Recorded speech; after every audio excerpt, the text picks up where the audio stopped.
শুরু হলো সব খবর, কম সময়ে সব খবর একসাথে। আগামী 1 ঘন্টায় দেশ বিদেশ, খেলা, বাণিজ্য, বিনোদন সহ সব ধরনের খবরই আপনাদের জানাবো আমি সৌমিত্র শুভ্র। খবরটা খুব বড় করে বলবো না, কিন্তু যতখানি বলবো তাতে করে আপনি জেনে যেতে পারবেন আজ কোথায় কি হলো। নিয়মিত আয়োজনে স্বাগত জানাচ্ছি আপনাদের সবাইকে। শিক্ষার্থী ধর্ষণের প্রতিবাদে আজও উত্তাল ঢাকা বিশ্ববিদ্যালয় ক্যাম্পাস। অবিলম্বে ধর্ষককে গ্রেপ্তারের দাবি জানিয়েছেন বিক্ষুব্ধ শিক্ষার্থীরা। প্রতিবাদী চিত্রাঙ্কন, মিছিল, সমাবেশ করেছে বিভিন্ন ছাত্র সংগঠন, বিভাগ ও সাধারণ শিক্ষার্থীরা। ভুক্তভোগী শিক্ষার্থীর সুরক্ষায় সব ধরনের ব্যবস্থা নেওয়া হবে বলে জানিয়েছেন উপাচার্য ডক্টর আখতারুজ্জামান।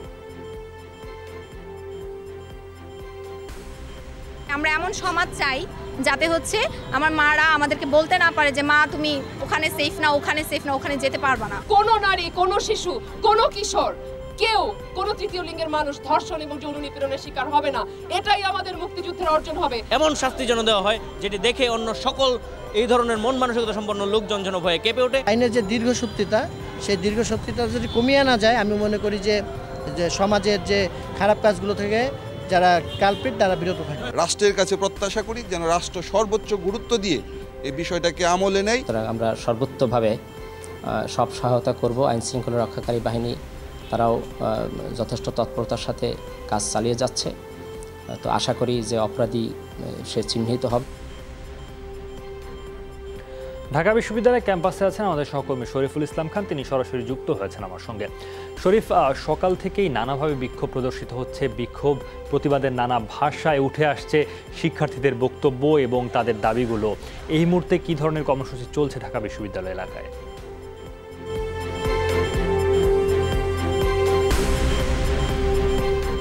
সৌমিত্র, গতকাল থেকেই কিন্তু এক ধরনের উত্তপ্ত হয়ে আছে ঢাকা বিশ্ববিদ্যালয়। শিক্ষার্থী ধর্ষণকে কেন্দ্র করে নানাভাবে তারা প্রতিবাদ জানিয়েছেন, বিচারের দাবি করছেন। এখনো দেখতে পাচ্ছেন যে কয়েকজন শিক্ষার্থী এখানে অনশনে বসেছেন যতক্ষণ পর্যন্ত তারা যে দোষী ধর্ষক যে তার বিচারের দাবি করছেন এবং যত দ্রুত সম্ভব তাকে আইনের আওতায় এনে দৃষ্টান্তমূলক শাস্তির দাবি জানিয়েছেন।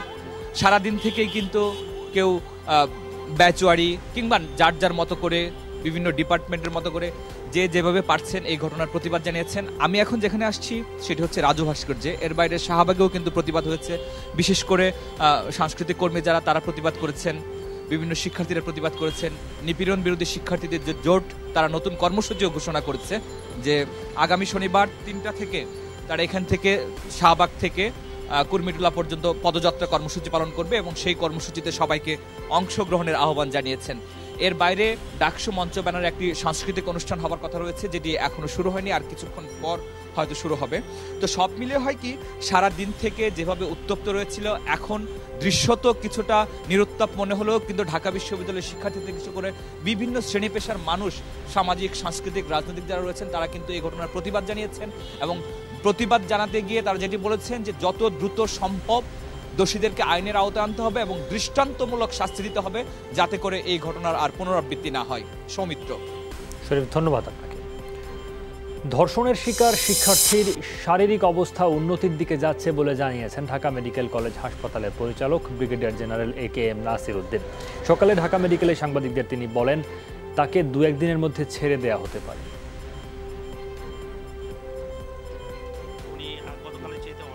আমি বলবো স্বাভাবিকতার দিকে আগাচ্ছেন এবং ওনার যে মানসিক শক্তি সেটিও আমি বলবো যে ধীরে ধীরে বাড়ছে। আমরা আশা করি যে আমরা 2-1 মধ্যেই আমরা হয়তো তাকে ডিসচার্জও করতে পারবো। এদিকে নির্যাতিত ঢাবি ছাত্রীকে দেখতে গিয়ে মানবাধিকার কমিশনের চেয়ারম্যান নাসিমা বেগম বলেন এই ধরনের ঘটনা মানবাধিকার লঙ্ঘন। স্কেচ এঁকে অপরাধীকে শনাক্তের দাবি জানান নাসিমা বেগম। এছাড়া ডিএমপির উপকমিশনার সুদীপ কুমার চক্রবর্তী জানিয়েছেন এই ঘটনায় এখনও কাউকে শনাক্ত করা সম্ভব হয়নি, তবে এরই মধ্যে আশপাশের এলাকার সিসি ক্যামেরার ফুটেজ সংগ্রহ করা হয়েছে। অপরাধী শনাক্তে ফুটেজ বিশ্লেষণ চলছে। মামলার শেষটা কোথায় গেল, আসামিদের কত দ্রুত গ্রেপ্তার করা হলো এবং তাদের বিচারের কি হলো, এটা কমিশন থেকে নিয়মিত আমরা নির্দেশ দিয়েছি আমাদের যে সংশ্লিষ্ট কর্মকর্তা আছে তাকে যে মনিটর করার জন্য। সিসিটিভি ফুটেজের মাধ্যমে আমাদের বিশ্লেষণ কালকে হয়েছে, আজকেও বিশ্লেষণের চেষ্টা হচ্ছে। আর এখানে আপনারা জানেন যে অনেক ব্যস্ত সড়ক, অনেক জনসমাগম ওখানে আছে। তো এখনো আমরা সুনির্দিষ্ট করতে পারিনি, পিন পয়েন্ট করতে পারিনি, তবে আমাদের সেটা করার চেষ্টা চলছে। আমরা পরিবার, সমাজ, রাষ্ট্র থেকে আমরা সর্বোচ্চ নিরাপত্তা দিতে আসলে ব্যর্থ হচ্ছি। আমাদের যে ভিজিলেন্সেরও অভাব বা আমাদের যে বিচার যেটা হওয়া উচিত সময় মতো, সেই বিচারটা যখন হচ্ছে না, তখন দেখা যাচ্ছে যে এই ধরনের ঘটনা বেড়েই যাচ্ছে।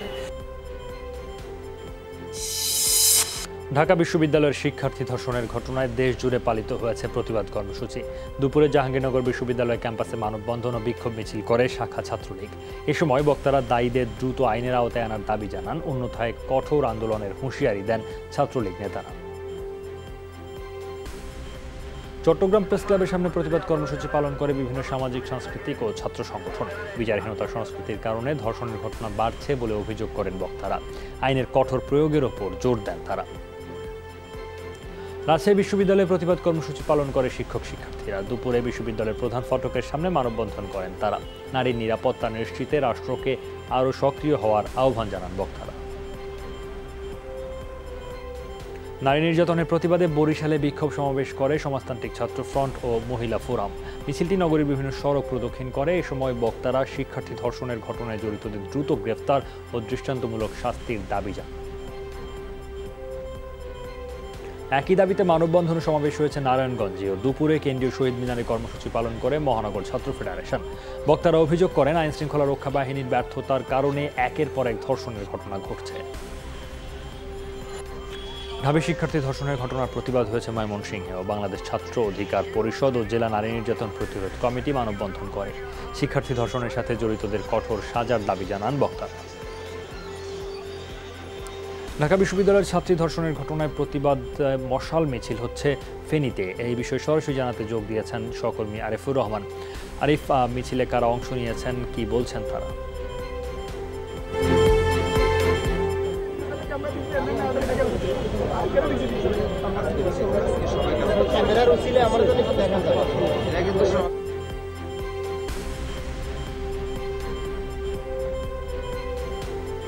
আরিফ, দেখতে পাচ্ছি আমি এখন রয়েছি ফেনীর কেন্দ্রীয় শহীদ মিনারে। গতকাল বিকেল থেকে ফেনীতে বিভিন্ন ধরনের সামাজিক, সাংস্কৃতিক সংগঠন বিভিন্ন কর্মসূচি পালন করছে। সে ধারাবাহিকতা আজকেও ফেনীতে বিকেল 5টা থেকে এখানে কর্মসূচি পালন করছে। এখানে বিভিন্ন সামাজিক, সাংস্কৃতিক, শিক্ষার্থী এবং সাংবাদিকরা এখানে এই মানববন্ধনে অংশ নিয়েছে। মানববন্ধন শেষে তারা ঠিক মাগরিবের নামাজের পরে তারা একটি মশাল মিছিল শুরু করেছে। সেই মশাল মিছিলটি আসলে শহরের প্রধান সড়ক প্রদক্ষিণ করে এখানে এখন কেন্দ্রীয় শহীদ মিনারের সামনে এসে তারা সমবেত হয়েছে। তবে তারা যে দাবিটি করছে, এখন পর্যন্ত যে দর্শক তাকে চিহ্নিত করা হয়নি, তাকে আইনের আওতা আনা হয়নি। বর্তমানে যে তথ্য প্রযুক্তি, সে তথ্য প্রযুক্তি সর্বোচ্চ ব্যবহার করে এই দর্শককে যেন দ্রুত চিহ্নিত করা হয় এবং কি আইনের আওতায় আনা হয়। তারা আরও একটি দাবি করছেন যে দৃষ্টান্তমূলক শাস্তির পাশাপাশি তাদেরকে যেন যে সকল দর্শকরা রয়েছে তাদেরকে যেন দৃশ্যমান যেন শাস্তির আওতায় আনা হয়, এমন দাবি করছে। তো এখানে একজন রয়েছে যে সাংস্কৃতিক কর্মী, আমরা এখন তার কাছ থেকে জানতে চাইবো, আপনারা আজকে কেন রাস্তায় দাঁড়িয়েছেন, আপনাদের দাবি কি? আমাদের দাবি হচ্ছে, আমাদের বাংলাদেশের সর্বোচ্চ বিদ্যাপীঠ ঢাকা বিশ্ববিদ্যালয়ের আমাদের বোন যে ধর্ষণের শিকার হয়েছে, আমরা ইতিমধ্যে বাংলাদেশের অগণিত আমাদের বোনদের ইজ্জত গেছে, কিন্তু পরবর্তীতে দেখছি আমরা বিভিন্ন আইন আদালতের মাধ্যমে আইনের ফাঁক করে দর্শকেরা বের হয়ে যাচ্ছে, দৃশ্যমান কোনো বিচার হচ্ছে না। আমরা চাই অনতিবিলম্বে দৃশ্যমান একটি বিচার হোক, যে বিষয়টি দেখে আমাদের দেশের যে সকল দর্শক। সৌমিত্র, তো এখানকার যে সকল সাংস্কৃতিক কর্মীরা রয়েছেন তাদের দাবি একটি, যেন এই দর্শককে যেন দ্রুত আইনের আওতায় আনা হয়। সৌমিত্র, আপনাকে ধন্যবাদ। আরিফুর রহমান ফেনী থেকে জানাচ্ছিলেন। নুসরাতের ফেনী মাদ্রাসা ছাত্রী নুসরাত হত্যার ঘটনায় যেই ফেনী আলোচিত হয়েছিল এবং তারপর সেই বিচার এবং শাস্তির মধ্য দিয়ে যেটি একটি সাজার রায়ের মধ্য দিয়ে যেটি একটি পর্যায়ে এসে দাঁড়িয়েছে, সেই ফেনী থেকে জানাচ্ছিলেন আরিফুর রহমান। প্রকাশ্যে দেহ ব্যবসার মাদকের অভয়ারণ্য রাজধানীর বনানী এয়ারপোর্ট সড়কের দুপাশে। পুলিশের সরাসরি পৃষ্ঠপোষকতায় রেললাইন ঘেঁষে 3 বছরে গড়ে উঠেছে শত শত অস্থায়ী খুপড়ি ঘর। মাঝে ঝোপঝাড়ে ঢাকা পড়া কংক্রিটের টবগুলোতে ওত পেতে থাকে বখাটেরা। টার্গেট মূলত ছিনতাই আর নারী পেলে ধর্ষণ।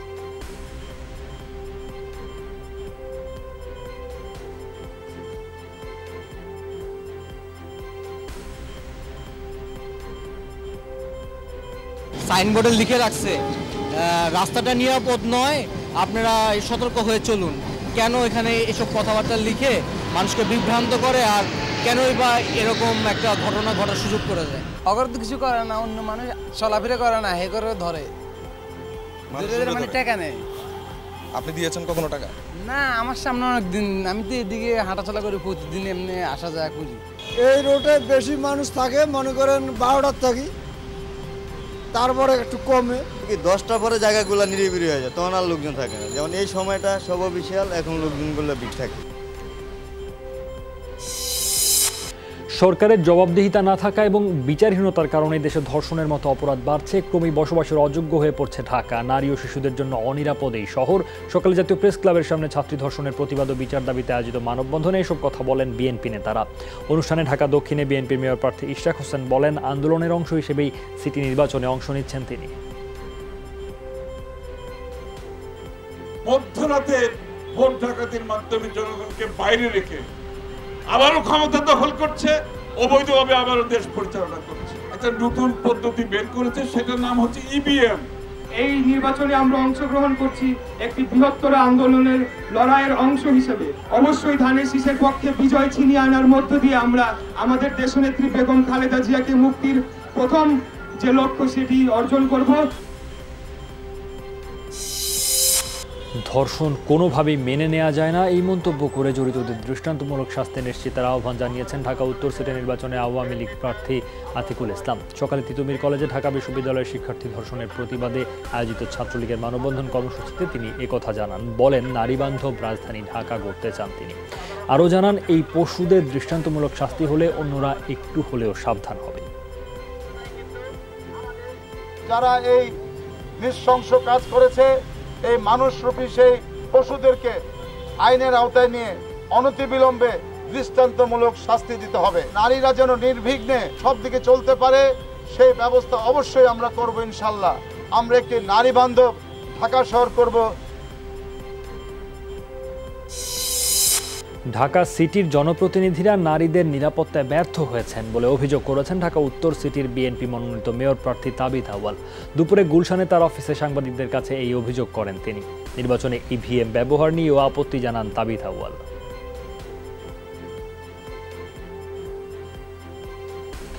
ঢাকা শহরে এই যে ধর্ষণের কালচার বিরাজ করছে, এটা তো নতুন কিছু। আমাদের বর্তমান জনপ্রতিনিধিরা বা দায়িত্বশীল জায়গায় যারা যে সংস্থাগুলোর সামনে বসে, সকলে ব্যর্থ হয়েছে। কারণ ওনারা স্বীকার করতে রাজি না যে ঢাকাতে একটা সমস্যা আছে, সামাজিক সমস্যা তো আছেই এবং নিরাপত্তাহীনতা আছে। সিটি নির্বাচনের আনুষ্ঠানিক প্রচারের আগেই বিভিন্ন ওয়ার্ডে ভীতিকর পরিস্থিতি সৃষ্টি করা হচ্ছে বলে অভিযোগ করেছেন বিএনপি ঢাকা দক্ষিণ সিটি কর্পোরেশন নির্বাচন পরিচালনা কমিটির আহ্বায়ক ডক্টর খন্দকার মোশাররফ হোসেন। নয়াপল্টনের কেন্দ্রীয় কার্যালয়ে বৈঠক শেষে তিনি বলেন, বর্তমান সরকার ক্ষমতায় এসেছে ভোট ডাকাতির মাধ্যমে এবং নির্বাচন কমিশন সেই সংসদকে বৈধতা দিয়েছে। বিভিন্নভাবে চাপ সৃষ্টি করা হচ্ছে প্রার্থীর পদ থেকে প্রত্যাহার করার জন্য, এবং গ্রেপ্তার করা হচ্ছে, কিডন্যাপ করা হচ্ছে। এইভাবে প্রথমেই যে অবস্থাটা সৃষ্টি করা হয়েছে, আমরা যে লেভেল প্লেইং ফিল্ডের দাবি সবসময় করে আসছি, আমরা এখানে কোনো লেভেল প্লেইং ফিল্ড এখনও আমরা দেখছি না। ইভিএম নিয়ে অহেতুক বিতর্কে জড়াতে চায় না আওয়ামী লীগ। নির্বাচন কমিশন যে সিদ্ধান্ত দেবে তা মেনে নেওয়া হবে, এমনটাই বলেছেন দলের সাধারণ সম্পাদক ওবায়দুল কাদের। দুপুরে নোয়াখালীতে তিনি বলেন, ঢাকার 2 সিটি নির্বাচনে ইভিএম থাকুক বা না থাকুক, ভোটে অংশ নেবে তার দল।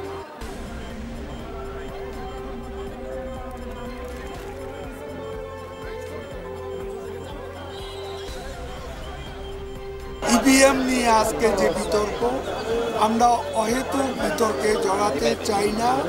নির্বাচন কমিশন ইভিএম নিয়ে যে সিদ্ধান্তই নেবে, এটা আওয়ামী লীগ মেনে নেবে।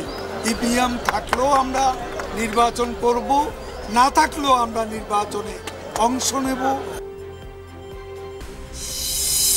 সরকারের 1 বছর পূর্তি উপলক্ষে আজ সন্ধ্যা 7টায় জাতির উদ্দেশ্যে ভাষণ দেবেন প্রধানমন্ত্রী শেখ হাসিনা। সরাসরি প্রচার করবে বাংলাদেশ টেলিভিশন ও বেতার। টানা 3য় মেয়াদে ক্ষমতায় রয়েছে আওয়ামী লীগ। 2018 সালের 3 ডিসেম্বর অনুষ্ঠিত একাদশ সংসদ নির্বাচনে নিরঙ্কুশ জয় পাওয়ার পর 2019 সালের 7 জানুয়ারি নতুন সরকার গঠন করেন শেখ হাসিনা। বিএনপি চেয়ারপারসন খালেদা জিয়া কারাগারে মারাত্মক অসুস্থ, অনাকাঙ্ক্ষিত যে কোনো পরিস্থিতির দায় নিতে হবে সরকারকে। সকালে মতিঝিলে জাতীয় ঐক্যফ্রন্টের বৈঠক শেষে সংবাদ সম্মেলনে এই মন্তব্য করেন ডক্টর কামাল হোসেন। খালেদা জিয়াকে জামিন না দেয়া এবং সুচিকিৎসা নিশ্চিত না করার নিন্দাও জানান তিনি। এ সময় ঐক্যফ্রন্ট নেতা ডক্টর জাফরুল্লাহ চৌধুরী বলেন, আদালতে জমা দেয়া বিএনপি চেয়ারপারসনের মেডিকেল রিপোর্ট অসম্পূর্ণ। খালেদা জিয়ার জামিন প্রদান নিয়ে টালবাহানার আমরা নিন্দা প্রকাশ করছি এবং বর্তমান অবস্থার তার উন্নত চিকিৎসার জন্য প্রয়োজনীয় আশু ব্যবস্থা গ্রহণ সহ অবিলম্বে তার মুক্তি দাবি করছি। এই অসম্পূর্ণ রিপোর্ট দেখে মামলা ডিসমিস করা আমি মনে করি, আমি একটা সাধারণ নাগরিক হিসেবে মনে করি বিচারপতিগণ ভুল কাজ করেছেন, অনৈতিক কাজ করেছেন। রাজশাহীর গোদাগাড়িতে স্কুল ছাত্রী ধর্ষণ মামলায় পৌর কাউন্সিলরের ছেলে সহ ৩ জনকে গ্রেফতার করেছে পুলিশ। গ্রেফতারকৃতরা গোদাগাড়ি সরকারি উচ্চ বিদ্যালয়ের ছাত্র। পুলিশ জানায় রিদওয়ানের সাথে মেয়েটির প্রেমের সম্পর্ক ছিল। গতরাতে রিদওয়ান ও তার বন্ধু তারেক মেয়েটিকে ডেকে নিয়ে যায় আরেক বন্ধু ওসমানের বাসায়। মেয়েটির অভিযোগ, পৌর কাউন্সিলরের ওই বাড়িতে তাকে নির্যাতন করা হয়।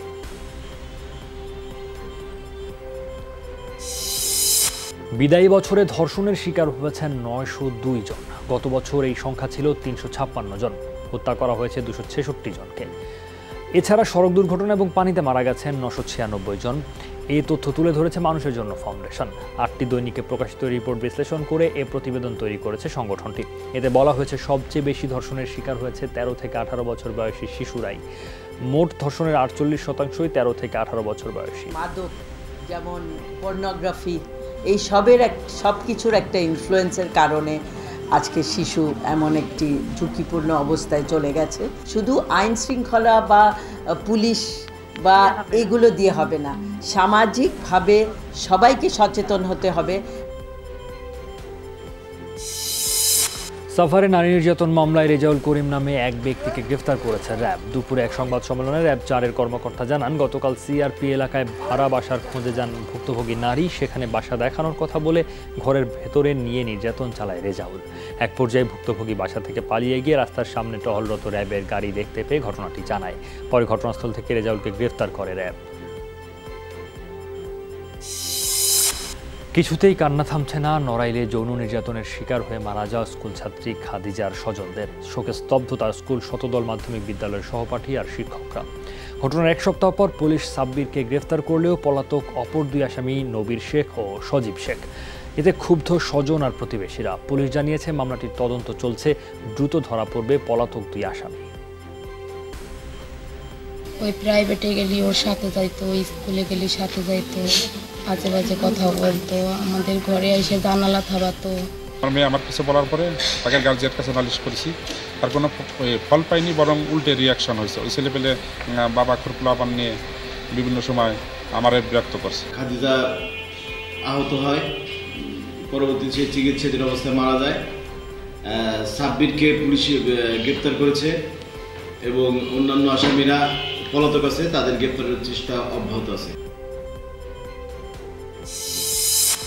ভারতের চাঞ্চল্যকর নির্ভয়া গণধর্ষণ ও হত্যা মামলায় দোষী সাব্যস্ত ৪ জনের ফাঁসি হবে আগামী ২২ জানুয়ারি। হত্যাকাণ্ডের ৭ বছর পর কার্যকর হতে যাচ্ছে তাদের মৃত্যুদণ্ড। মঙ্গলবার তাদের মৃত্যু পরোয়ানা জারি করেন দিল্লি আদালত। বিহারের তিহার কারাগারে ২২ তারিখ স্থানীয় সময় সকাল ৭টায় এই রায় কার্যকর হবে। নির্ভয়া মামলা হিসেবে পরিচিত এই ঘটনায় ৪ অপরাধী হলেন অক্ষয় ঠাকুর সিংহ, মুকেশ সিংহ, পবন গুপ্ত এবং বিনয় শর্মা।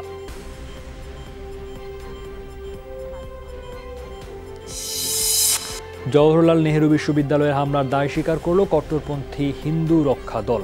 সংগঠনটির প্রেসিডেন্ট পিঙ্কি চৌধুরী জানান, বামপন্থী শিক্ষার্থীদের দেশদ্রোহী ও নৈরাজ্যবাদী আচরণ থামাতেই এ পদক্ষেপ, যা স্পষ্ট রাষ্ট্রবিরোধী আচরণ। রোববার সন্ধ্যায় নেহরু বিশ্ববিদ্যালয়ের 2টি হোস্টেলে ভাঙচুর সহিংসতা চালায় মুখ ঢাকা হামলাকারীরা। তাতে আহত হন শিক্ষক শিক্ষার্থী সহ কমপক্ষে 34 জন। জেএনইউ এক কমিউনিস্টों का अड्डा है। কমিউনিস্টদের আখড়ায় পরিণত হয়েছে জওহরলাল নেহরু বিশ্ববিদ্যালয়। যত বিক্ষোভ আন্দোলনই হোক না কেন, সব জায়গায় সেখানকার শিক্ষার্থীরা পাকিস্তানপন্থী স্লোগান দেয়। ভারতে কোনোভাবেই সেটা সহ্য করা হবে না। পুরো দায়ভার নিয়ে বলছি, জেএনইউতে আমাদের দলের নেতাকর্মীরাই হামলা চালিয়েছে।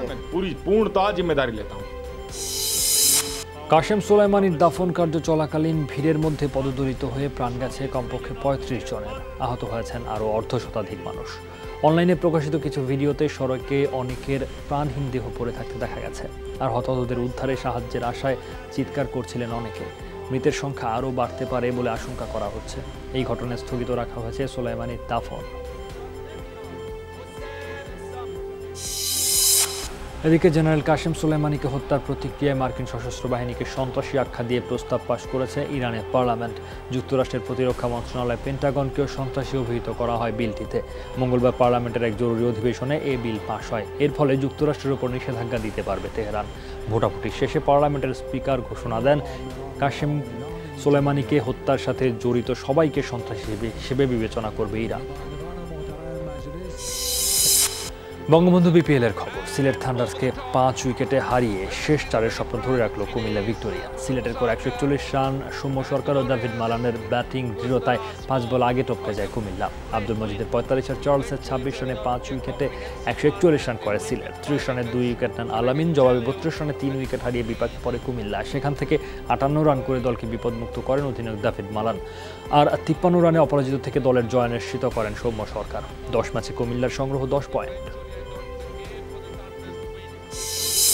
ভারতের সাবেক রাষ্ট্রপতি প্রয়াত পরমাণু বিজ্ঞানী এপিজে আব্দুল কালামের জীবনী নিয়ে তৈরি হচ্ছে সিনেমা। এতে নাম ভূমিকায় অভিনয় করবেন পরেশ রাওয়াল। সম্প্রতি এক টুইট বার্তায় তিনি জানিয়েছেন, বায়োপিকটি যৌথভাবে প্রযোজনা করবেন অভিষেক আগরওয়াল ও অনিল সোনকারা। 1931 সালের 15 অক্টোবর তামিলনাড়ুতে জন্মগ্রহণ করেন এপিজে আব্দুল কালাম। 2015 সালের 27 জুলাই না ফেরার দেশে পাড়ি জমান তিনি। ভারত, চীন, থাইল্যান্ড, ভিয়েতনাম, পাকিস্তান সহ বিভিন্ন দেশের বাহারি জুতার পসরা বসেছে ঢাকা আন্তর্জাতিক বাণিজ্য মেলায়। নান্দনিকতা আর গুণগত মানের তুলনায় দাম নাগালের মধ্যেই। বিশেষ করে সম্পূর্ণ হাতে সেলাই করা ভারতীয় জুতার চাহিদা বেশ বেশি। শুরুর দিকে খুব বেশি বিক্রি না হলেও আশাবাদী বিদেশি বিক্রেতারা। মানানসই জুতা কিনে খুশি ক্রেতারাও।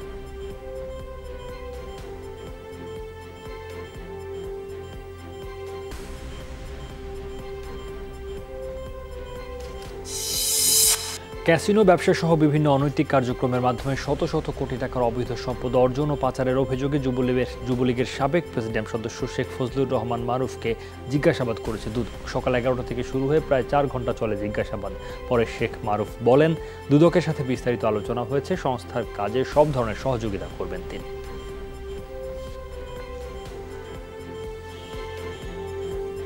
দুদকের কর্মকর্তাবৃন্দ আমাকে কিছু তথ্যের জন্য ডেকেছিলেন। ওনাদের সাথে আমি বিস্তারিত আলোচনা করেছি এবং ওনাদেরকে আমি বলেছি সব দিক থেকে সহযোগিতা করব। পররাষ্ট্র মন্ত্রণালয়ের একজন কর্মকর্তাকে যৌন হয়রানির বিষয়ে তদন্ত প্রতিবেদন দাখিলের নির্দেশ দেয়। সাথে সাথে অভিযোগকারিণীকে কেন বরখাস্ত করা হলো প্রশ্ন রেখেছেন হাইকোর্ট।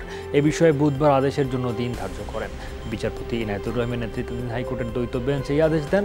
এর আগে এক সহকর্মীর বিরুদ্ধে যৌন নির্যাতনের অভিযোগে হাইকোর্টে রিট করেছিলেন এক নারী কর্মকর্তা।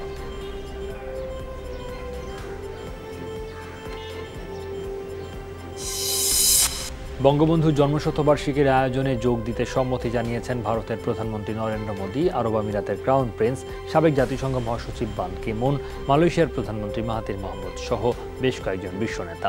এ তথ্য জানিয়েছেন পররাষ্ট্রমন্ত্রী ডক্টর AK আব্দুল মোমেন। এ সময় তিনি বলেন, ইরান ও যুক্তরাষ্ট্রের সাম্প্রতিক বিবাদকে ওই দুই রাষ্ট্রের মধ্যকার বিষয় হিসেবে দেখছে সরকার।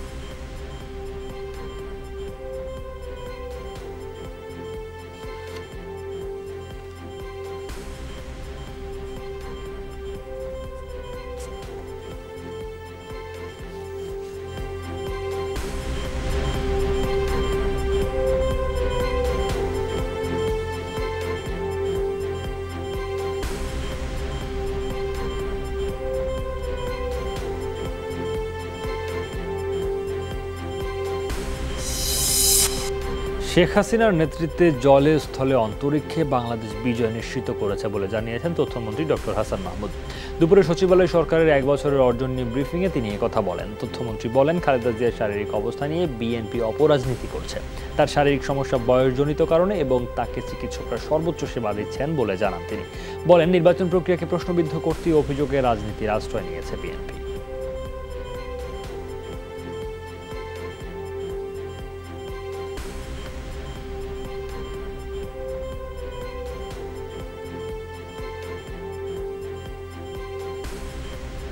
বিরোধী দলের নেতিবাচক এবং ধ্বংসাত্মক রাজনীতি যদি না থাকতো তাহলে বাংলাদেশে অর্থনৈতিক প্রবৃদ্ধি আরও বেশি হতো।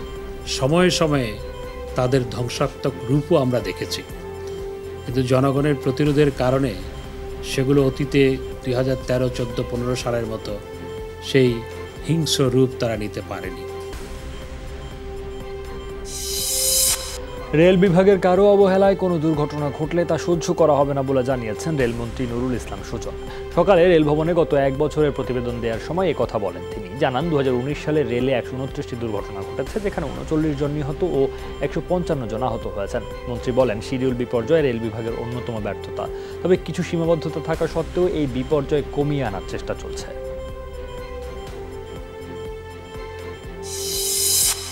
কোনোভাবেই মহাসড়কে দুর্ঘটনা কমছে না, প্রতিদিনই প্রাণ হারাচ্ছেন যাত্রী পথচারীরা। দুর্ঘটনার পরই সচেতনতার কথা বলা হয় মামলা, কিন্তু তার প্রভাব পরবর্তীতে দেখা যায় না সড়কে।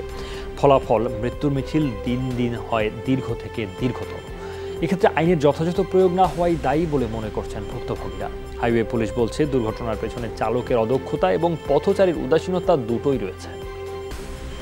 উড়ে গেছে আতঙ্কভাবে চলতে হয়, কারণ ডাইনে চলাফেরা করলে ইন্দা দর করে যে ইন্দা গাড়ি আমারে দেবে, ইন্দা গাড়ি আমারে দেবে। ড্রাইভাররা ঠিক আছে খুব রাফভাবে গাড়ি চালায়, ঠিক আছে, তারা একবার চিন্তা করে না যে গাড়ি অ্যাক্সিডেন্ট করলে কি শাস্তি হবে, তারা এই শাস্তির কথা চিন্তা করে না, এই জন্য তারা খারাপভাবে গাড়ি চালায়। এখানে যে রাষ্ট্রের যে আইন আছে, এই রাষ্ট্রের আইনটার একদমই প্রয়োগ নাই, যার ফলে প্রতিদিন মৃত্যুর হার শুধু বাড়ছে। দুর্ঘটনার মধ্যে অনেক কারণের মধ্যে একটি কারণ আমার কাছে যেটি মনে হয়, যদি চালকরা সচেতনভাবে গাড়ি চালায় তাহলে অনেকাংশে এই দুর্ঘটনাটা কমে যাবে। আইনের যে জিনিসগুলো প্রযোজ্য সেগুলি সংযোজন করা দরকার। রাস্তা থেকে হাট বাজার, স্লো মুভিং গাড়ি যেরকম রিক্সা, অটো রিক্সা, এগুলো তুলে দেওয়া দরকার। বিদেশে আপনি দেখবেন যে কোথাও কোনো জাংশন নাই। ক্রেতার নাগালে আসেনি পেঁয়াজ। 4 দিন আগে হঠাৎ করেই কেজিতে 40 থেকে 50 টাকা বেড়ে দাম হয় 180 থেকে 200 টাকা। আজ দাম কিছুটা কম, তবে 140 টাকার নিচে মিলছে না পেঁয়াজ। পাইকাররা সরবরাহ সংকটের দিকটি বরাবরই সামনে নিয়ে আসেন। সুযোগ পেলেই নানা অজুহাতে দাম বাড়িয়ে লুটে নেওয়া হয় অতি মুনাফা। নতুন জাত বাজারে এলে স্বস্তি মিলবে এমন ধারণা দেওয়া হলেও তা প্রতিফলিত হয়নি। যদিও 35 টাকা কেজি দরে ট্রাক সেল কার্যক্রমের মাধ্যমে ঢাকার বিভিন্ন পয়েন্টে পেঁয়াজ বিক্রি অব্যাহত রেখেছে টিসিবি।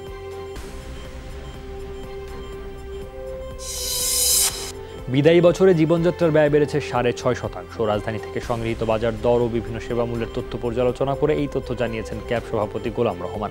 সকালে ক্রেতা ভোক্তাদের এই সংগঠন জীবনযাত্রার ব্যয় বিষয়ে একটি প্রতিবেদন প্রকাশ করে। ক্যাব বলছে, পণ্য ও সেবা খাতে মূল্য বেড়েছে 6%-এর বেশি। তবে এই হিসেবে শিক্ষা, চিকিৎসা ও প্রকৃত যাতায়াত ব্যয় স্থান পায়নি। নিম্নবিত্তের বাড়ি ভাড়া সবচেয়ে বেশি বেড়েছে বলে মনে করে ক্যাব। নারায়ণগঞ্জের ফতুল্লা থেকে বিলুপ্ত প্রজাতির একটি বন বিড়াল উদ্ধার করেছে বন্যপ্রাণী অপরাধ দমন ইউনিট। সকালে পঞ্চবটি এলাকার একটি পোশাক কারখানা থেকে প্রাণীটিকে উদ্ধার করা হয়। উদ্ধারকারী দলের প্রধান জানান, খাবারের খোঁজে বন বিড়ালটি লোকালয়ে প্রবেশ করে। এটি একটি বিলুপ্ত প্রজাতির বন বিড়াল। আহত প্রাণীটিকে সুস্থ করার পর বন বিভাগের কাছে হস্তান্তর করা হবে।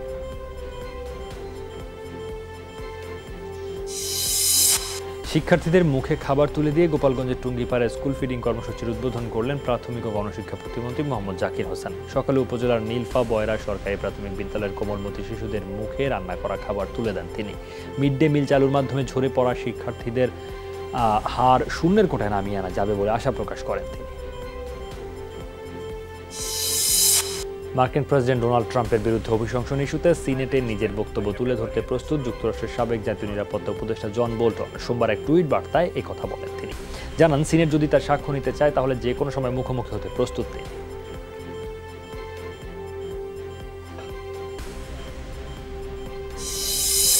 লিবিয়ার সিরত শহর পুনর্দখল করেছে বিদ্রোহী খলিফা হাফতারের বাহিনী। সোমবার এক বিবৃতিতে এই দাবি করেছে হাফতারের অনুগত লিবিয়ার ন্যাশনাল আর্মি। এলএনের মুখপাত্র বলেন, বিমান অভিযানের মাধ্যমে উদ্ধার করা হয়েছে কৌশলগতভাবে গুরুত্বপূর্ণ শহরটি। আলকার দাবিয়া বিমান ঘাঁটি সহ সিরতের আশপাশের আরও কয়েকটি অঞ্চল দখলের কথাও জানান তিনি। অস্ট্রেলিয়ায় টানা 4 মাস ধরে জ্বলতে থাকা দাবানলের প্রভাব পড়তে শুরু করেছে ব্যবসা, বাণিজ্য, পর্যটন সহ বিভিন্ন খাতে। পরিবেশ বিপর্যয়ের পাশাপাশি অস্তিত্ব শঙ্কায় বহু প্রাণী। সেপ্টেম্বর থেকে জ্বলতে থাকা আগুনে পুড়ে গেছে 2 কোটি একরের বেশি বনভূমি। ধ্বংস হয়ে গেছে প্রায় 2000 বসতবাড়ি। সোমবারের বৃষ্টিতে জনজীবনে কিছুটা স্বস্তি মিললেও আগুন নিয়ন্ত্রণে তেমন কোনো প্রভাবই পড়েনি।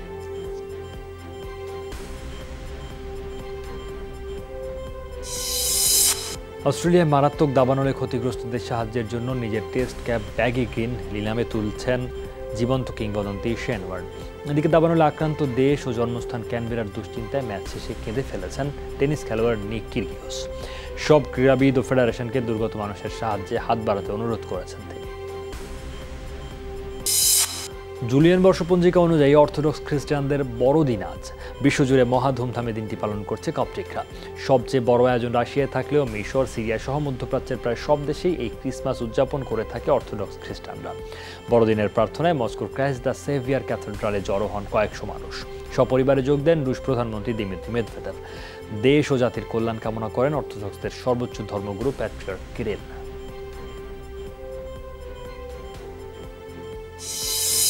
কলম্বিয়া উদযাপিত হলো নজরকাড়া ব্ল্যাক অ্যান্ড হোয়াইট কার্নিভাল। দাসত্ব থেকে মুক্তি উৎসবের মূল উপজীব্য। তাই আন্দেজ, অ্যামাজন ও প্রশান্ত মহাসাগরীয় সংস্কৃতি ফুটে ওঠে বার্ষিক প্যারেডে। 2009 সালে ইউনেস্কোর তালিকাভুক্ত হয় অনুষ্ঠানটি।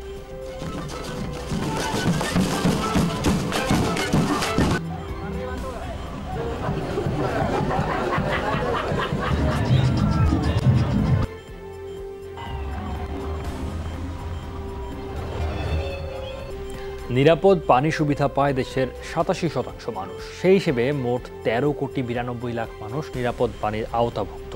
সুবিধার বাইরে থাকা 13% মানুষকে নিরাপদ পানির সুবিধা দিতে চায় সরকার। সকালে প্রধানমন্ত্রী শেখ হাসিনার সভাপতিত্বে জাতীয় অর্থনৈতিক পরিষদের নির্বাহী কমিটি এক সভায় অনুমোদন দেওয়া হয়েছে সুপেয় পানি নিশ্চিতকরণ নিয়ে একটি প্রকল্প। বৈঠক শেষে পরিকল্পনা মন্ত্রী এম এ মান্নান জানান, পানি সরবরাহ প্রকল্প বাস্তবায়নে ব্যয় হবে 8,850 কোটি টাকা।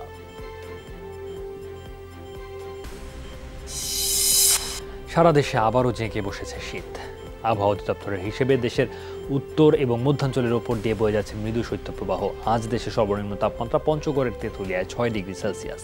বেশিরভাগ জেলায় সকালে থাকছে ঘন কুয়াশায় মোড়ানো। নদী তীরবর্তী অঞ্চলগুলোর পরিস্থিতিও একই রকম। ঘন কুয়াশায় সড়কে যান চলাচল ব্যাহত হচ্ছে, বিঘ্ন ঘটছে ফেরি পারাপারেও।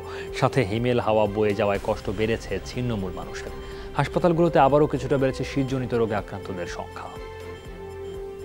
এখানে যে অবস্থা 60 বছরে এরকম পাই নাই। এত শীত, শীতে ঘর থেকে বেরিয়ে পারি না, এরকম অবস্থা। খুব শীত, কনকনা শীত আমাদেরকে।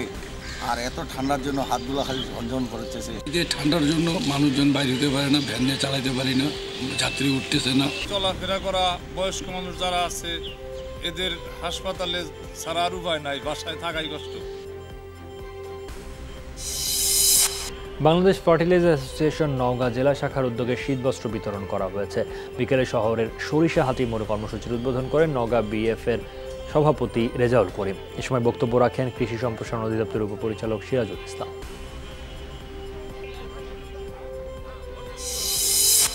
শুদ্ধি অভিযান বন্ধ হয়ে যাওয়ায় চট্টগ্রামে আবার বেপরোয়া অপরাধী চক্র। সক্রিয় এলাকা ভিত্তিক সন্ত্রাসী ও কিশোর গ্যাং। আত্মগোপন থেকে প্রকাশ্যে এসেছেন অনেকে। চলছে চাঁদাবাজি ও আধিপত্য বিস্তারের লড়াই। 2009 সালে আওয়ামী লীগ সরকার ক্ষমতায় আসার পর শেরশাহ বাংলাবাজার এলাকার নিয়ন্ত্রণ নেন মেহেদি হাসান, বাদল, কুদ্দুস এবং শফি। 2015 সালে মেহেদি খুন হলে নিয়ন্ত্রণ চলে যায় মহিউদ্দিন এবং দিদারের হাতে। কিছু অংশ নিয়ন্ত্রণ করেন স্থানীয় ওয়ার্ড কাউন্সিলর। গত 10 বছরে এই 3 গ্রুপের বিরোধের বলি হয়েছেন 10 জন। এসব ঘটনায় জনমনে আতঙ্ক বেড়েছে। মেজবান খায় আসার পথেই যখন রিপন বাসায় যাচ্ছে তখন অতর্কিত হামলা হয়েছে দিদার মহিউদ্দিনের লোকজন। মারামারি, অরাজকতা। রাজনীতির ক্ষেত্রে ওদল বাদল মানে থাপা থাপা যেটা বলা হয় আর কি। একসময় আসে আর এক দল আসে, একসময় অন্য দল আসে, এরাই এটাই। বাদকে হেডের ভূতের হাত, ভূতে হাতের এনে ধরে রাখছে, বইনে চিক্কর দিছে। জলজাত একটা মানুষকে মেরে চলে যাচ্ছে, পাপ কোনো মানুষই ধরতেছে না। এটাকে দেশের বিচার। বেদখল কেন্দ্র করে আধিপত্য বিস্তার করে বিভিন্ন গ্রুপ তৈরি হয়। দেখা যায় ছোটখাটো গ্রুপ তৈরি হচ্ছে, পূর্বের গ্রুপ আছে। নানা আয়োজনে জাহাঙ্গীরনগর বিশ্ববিদ্যালয় হয়ে গেল জার্নালিজম অ্যান্ড মিডিয়া স্টাডিজ বিভাগের নবীন বরণ ও বিদায় সংবর্ধনা। সকালে ক্যাম্পাসের জহির রেহান মিলনায়তনে অনুষ্ঠানের সূচনা হয়। এতে প্রধান অতিথি ছিলেন উপাচার্য ডক্টর ফারজানা ইসলাম। তরুণদের সুশিক্ষায় শিক্ষিত হয়ে দেশের উন্নয়নে কাজ করার আহ্বান জানান তিনি।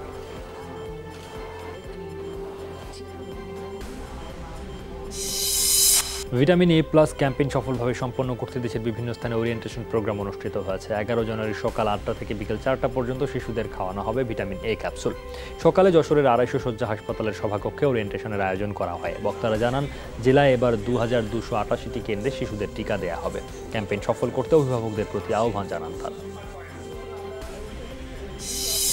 কুড়িগ্রামে ফেলানী হত্যার 9 বছর আজ। 2011 সালের এই দিনে ফুলবাড়ির অনন্তপুর সীমান্তে 14 বছরের কিশোরী ফেলানীকে গুলি করে হত্যা করে বিএসএফ সদস্য অমিয় ঘোষ। 4.5 ঘন্টা কাঁটাতারে ঝুলে থাকে ফেলানীর নিথর দেহ। গণমাধ্যমে সেই ছবি প্রকাশ হলে ধিক্কার জানায় বিশ্ববিবেক। ফেলানী হত্যার 9 বছর পেরিয়ে গেলেও বিচার না পাওয়ায় হতাশ ফেলানীর পরিবার। এখনও ন্যায় বিচার পাওয়ার আশায় দিন গুনছে ফেলানীর পরিবার। ফেলানীর জন্য কান্দাকাটি করতেছি, বিচারটা পাবো। বিচারটা যদি পাইতাম তাহলে আমাদের আত্মাটাও শান্তি হতো। তাকে যে হত্যা করেছে তার বিচার এখনো পাইনি, তার চরম শাস্তি হোক এটা আমরা চাই। গত দুবার তো এটা তালিকাভুক্ত ছিল, কিন্তু দুর্ভাগ্যজনক এবার এটা তালিকাই নাই, তালিকা বহির্ভূত হয়েছে। এখন কবে হবে আমরা জানি না। রাজধানীর খিলক্ষেতের পাতিরা এলাকার একটি বাসা থেকে এক গৃহবধূর মরদেহ উদ্ধার করেছে পুলিশ। লাশ উদ্ধারের পর থেকে পলাতক সালমার স্বামী মোহাম্মদ হাসান। তিনি পেশায় সবজি বিক্রেতা। পারিবারিক কলহের জের ধরে সালমাকে শ্বাসরোধ করে হত্যার পর মোহাম্মদ হাসান পালিয়ে যান বলে অভিযোগ। প্রায় 3 ঘন্টা পর নিহতের বোন এসে মৃত মায়ের কোলে ঘুমন্ত শিশুকে উদ্ধার করে। হাসানকে গ্রেপ্তারের চেষ্টা চলছে বলে জানিয়েছে পুলিশ। দেখেন তুমি আমার বোনের কি করছো, পোলা কই কয়দিন গা মায় পুতে ঘর হইয়া রয়েছে, আমি চাবি বাইরে ফ্রিজের উপরে থুয়েছি। আপনি যাই দেখেন আমার জীবনের খাইট যেটা আমি পূরণ করে রয়েছি, তখন আমি বুঝছি যে আমার বোনের মাইরে লাইছি। 100 বার আমার হাত পা জোড়াই ধরছে, তখন আমি চিন্তা করলাম দূরে বাচ্চা। যাই হোক, তুমি যদি পরিবর্তন হও, যাও আমার মাই তোমার দিব, যাও।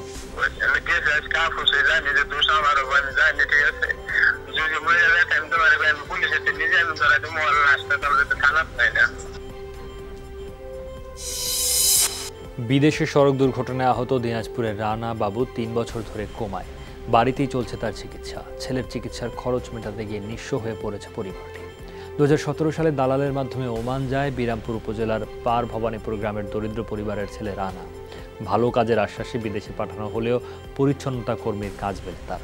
সেখানেই সড়ক দুর্ঘটনায় মারাত্মক আহত হন রানা। এক পর্যায়ে চলে যান কোমায়। রানার উন্নত চিকিৎসার জন্য সরকার ও বিত্তবানদের সহযোগিতা চান দরিদ্র বাবা মা।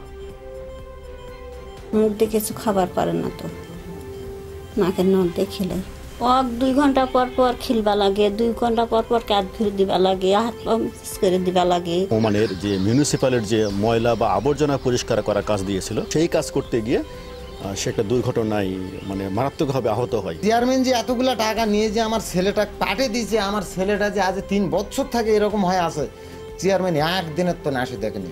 প্রতিদিন মনে করেন যে 1,500-2 হাজার টাকা করে খরচ, মানে অ্যাভারেজ। মাসের শেষে আবার রংপুর নিয়ে যাবা নাকি কিংবা ঢাকায় নিয়ে যাবা নাকি ডাক্তার দেখার জন্য। মাথায় গুরুতর আঘাত হওয়ার কারণে তার সেল ড্যামেজ হয়ে গেছে, এটাকে আমরা ভেজিটেটিভ স্টেজ বলি। এটার পরিণতি খুব একটা বেশি ভালো না। ভবিষ্যৎ কিছুটা উন্নতি হতে পারে, তবে পুরোপুরি রিগেইন করা ভেরি ডিফিকাল্ট। মাদকদ্রব্য নিয়ন্ত্রণ অধিদপ্তরের 30তম প্রতিষ্ঠাবার্ষিকী উপলক্ষে র্যালি হয়েছে রাঙামাটিতে। 7 দিনব্যাপী অনুষ্ঠানের সমাপনী দিনে সকালে পৌরসভা চত্বর থেকে র্যালিটি বের করা হয়। বিভিন্ন সড়ক ঘুরে এটি শেষ হয় জেলা প্রশাসক কার্যালয় এলাকায়। এতে জেলা প্রশাসক একেএম মামুনুর রশিদ সহ বিভিন্ন শ্রেণী পেশার মানুষ অংশ নেন। গত 2 জানুয়ারি শুরু হওয়া প্রতিষ্ঠাবার্ষিকী অনুষ্ঠানের প্রতিপাদ্য ছিল মাদককে রুখব, বঙ্গবন্ধু সোনার বাংলা গড়ব। মাদকদ্রব্য নিয়ন্ত্রণ অধিদপ্তরের 30তম প্রতিষ্ঠাবার্ষিকী উপলক্ষে র্যালি ও আলোচনা সভা হয়েছে নড়াইলে। সকালে জেলা প্রশাসকের কার্যালয়ের সামনে থেকে একটি শোভাযাত্রা বের হয়। নগরীর গুরুত্বপূর্ণ সড়ক প্রদক্ষিণ করে একই স্থানে এসে তা শেষ হয়। পরে জেলা প্রশাসকের সভাকক্ষে হয় আলোচনা সভা। এতে প্রধান অতিথি ছিলেন জেলা প্রশাসক আঞ্জুমান আরা। আলোচনা সভায় বক্তারা মাদকের ভয়াবহতা থেকে যুব সমাজকে রক্ষার জন্য অভিভাবক সহ সমাজের সকল নাগরিককে আরও সচেতন হওয়ার আহ্বান জানান। লেখাপড়ায় উদ্বুদ্ধ করতে গোপালগঞ্জের ছাত্রীদের মধ্যে বাইসাইকেল বিতরণ করা হয়েছে। দুপুরে সদর উপজেলা পরিষদ প্রাঙ্গণে আয়োজন করা হয়। অনুষ্ঠানে প্রধান অতিথি জেলা প্রশাসক শাহিদা সুলতানা জানান, 21টি ইউনিয়ন ও পৌরসভার সকল স্কুলের 355 শিক্ষার্থীর মাঝে বাইসাইকেল তুলে দেওয়া হয়েছে। পরে আলোচনা সভার আয়োজন করা হয়। সিরিজ 159টি ধর্ষণ ও যৌন হয়রানি মামলায় ইন্দোনেশিয়ার এক নাগরিককে যাবজ্জীবন কারাদণ্ড দিলেন ব্রিটিশ আদালত। সোমবার বিচারক জানান, বিকৃত মানসিকতার এই অপরাধীকে মুক্তি দেওয়া সমাজের জন্য ঝুঁকিপূর্ণ। 36 বছর বয়সী রেইনহার্ড সিনাগা ছিল পিএইচডি শিক্ষার্থী। তার বিরুদ্ধে ম্যানচেস্টার শহরের বিভিন্ন পানশালা থেকে কমপক্ষে 48 পুরুষকে প্রলুব্ধ করে নিজ ফ্ল্যাটে নেয়ার অভিযোগ প্রমাণিত হয়েছে।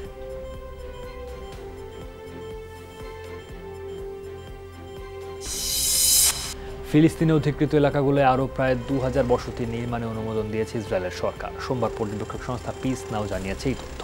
এক প্রতিবেদনে সংস্থাটি জানায়, প্রধানমন্ত্রী বেনিয়ামিন নেতানিয়াহু ও মার্কিন প্রেসিডেন্ট ডোনাল্ড ট্রাম্পের তত্ত্বাবধানে ফিলিস্তিনে ইসরায়েলের দখলদারিত্ব বাড়ছে।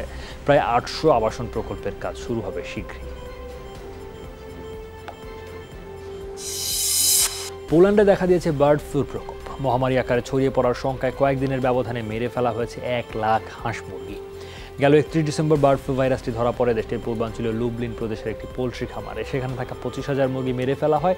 এরপর ভাইরাসটি পাশের আরেকটি খামারে ধরা পড়লে আশপাশের শহরগুলোতে অভিযান শুরু করে দেশটির সরকার।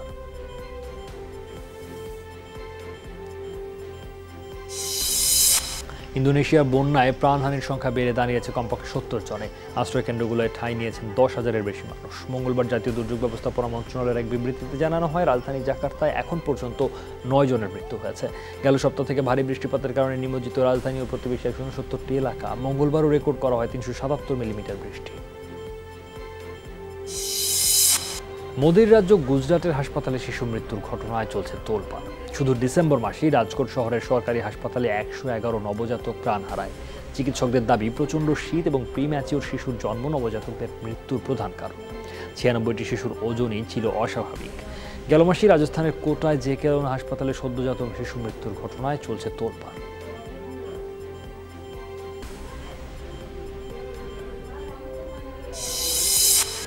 পেরুতে পর্যটকবাহী বাস দুর্ঘটনায় প্রাণ হারিয়েছেন 2 জার্মান নাগরিক সহ কমপক্ষে 16 জন। সোমবার কারাভেলি পার্বত্য এলাকায় হয় দুর্ঘটনা।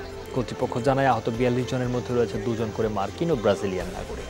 প্রত্যক্ষদর্শীরা বলছেন, রাজধানীর লিমা থেকে পর্যটন নগরী আরেকুইপার দিকে যাচ্ছিল বাসটি। পথে নিয়ন্ত্রণ হারিয়ে বেশ কয়েকটি গাড়ি ও মিনিবাসের সাথে হয় মুখোমুখি সংঘাত। এই ছিল আজকের সব খবরে। যে কোনো সংবাদ সবার আগে জানতে চোখ রাখুন যমুনা টেলিভিশনে। ভিজিট করুন আমাদের ওয়েবসাইট, ফেসবুক পেজ ও ইউটিউব চ্যানেল। লগ ইন করুন www.jomuna.tv, Facebook /Jamuna television, YouTube /Jamuna TV B D. এতক্ষণ সাথে থাকার জন্য সবাইকে ধন্যবাদ।